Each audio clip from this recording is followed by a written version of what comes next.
Start Me Up, Session 6, Two Models. In this session, we want to present two very different models for starting new classes. Each have their strengths and weaknesses. While we're not committed to copying either model, each gives us a lens for discussing the principles we've been learning about. So the first model is from South Korea. Um, Over the last 50 years, there's been a lot of discussion about how to create new leaders and generate new groups. One of the most influential ideas comes from the churches in South Korea, specifically the Yoido Full Gospel Church, which is the largest congregation in the world and located in South Korea. And so, in their model, when a group gets to a certain size, the group divides in half and becomes two small groups. That works well in some contexts and has worked especially well in South Korea. That model has allowed Asian church leaders to create some of the largest churches in the world, most of them being in South Korea. But South Korean culture is very different from the culture of the United States. A lot of churches in the US have tried to use the Korean model with disastrous results. In Korea, the groups intentionally split, become two groups, and continue growing, eventually repeating the process, generating additional groups that do the same thing like cells in a body. It is all very logical. But the process does not work well in Western countries because we have a very different cultural set of assumptions about how relationships work. In the West, the idea has not worked well because Westerners find breaking up hard to do. North Americans find the process very hard to do emotionally because we dislike walking away from deep friendships, even when there are good reasons for doing so. Asian Christians may also find the process difficult, but their commitment to the larger body enables them to make the sacrifice for the good of the whole. Many American Christians have had a hard time following the lead of their Asian brothers and sisters, yet many American churches have worked really hard to copy this model anyway. First, they build a network of small, strong groups. Then, after a season of growth, they ask these groups to split in two. This is where the problems start. After developing deep bonds of friendship, the church asks these close friends to move on, making room for others by letting go of their old friendships. Most American Christians, even when they're very committed to the Great Commission, find it too painful to let go of the old relationships for the sake of new people. In the places where this model has worked in the US, it has only worked for a limited amount of time.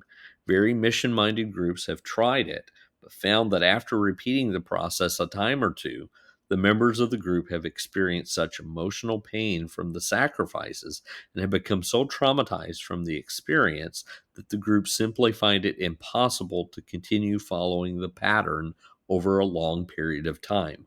Worse, many of the same groups are then so relationally stressed that they find it difficult to even continue working on the relational bonds that exist within the group.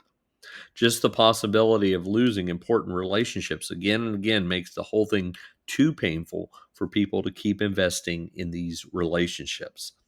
These mission minded people want to do whatever it takes to make it possible for their churches to grow and to incorporate new people, but the emotional costs end up being more than anticipated. These folks end up becoming so relationally broken, and their churches as a whole become so emotionally worn out that they simply lose their ability to keep reaching out and incorporating new people. The result is that these churches eventually stop being able to follow this model and usually stop growing altogether. An American alternative. North Coast Church in San Diego, California has developed a much simpler model called Sticky Church. It is so simple, it may even surprise you. For starters, North Coast Church does not even buy or write curriculum for their groups. Their groups simply discuss last week's sermon. Whatever was talked about in the previous Sunday's worship is what the group talks about.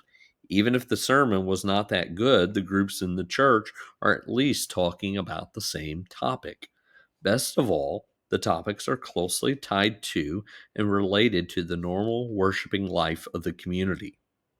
Even a poor sermon can be the beginning of great conversation. For example, a group leader might ask, if you were talking about that topic, what would you have said? Or what could have made that sermon better? A second part of the design is that every group in North Coast Church is always training assistant leaders. Every year, they say to all of their classes, do any of your classes have an assistant leader or two who feels led, ready, and excited about starting a new group? The church leadership does not make anyone say yes, yet they always have at least some leaders who are ready to start a new group. And because every class is sharing the wealth leadership wise, because they are always training people for leadership, the church is never without people who are ready to start new classes. Some years they can start more, some less, but they've never yet had a year in which they have started no new small groups.